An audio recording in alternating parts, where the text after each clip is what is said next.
જય શ્રી કૃષ્ણ, જય ગૌ માતા।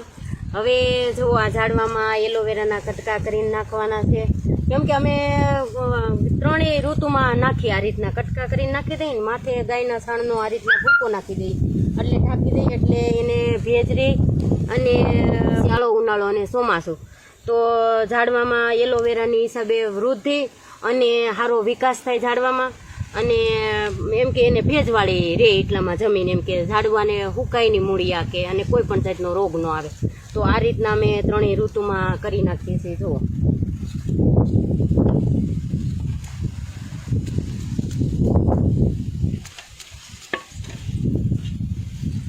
આમ કટકા કરી નાખીએ ને તો એને શું કે વેલા મળી જાય, એમ એને જે કાંઈ પોષણ મળવાનું હોય।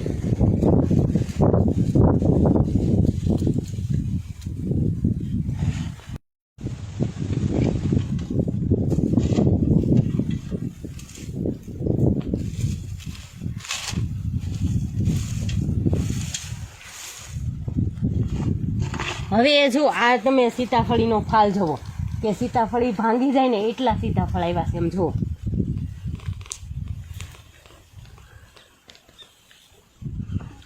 જો આ બાજુ જુઓ, બધી બાજુ એવા જ આવ્યા છે, કાંઈ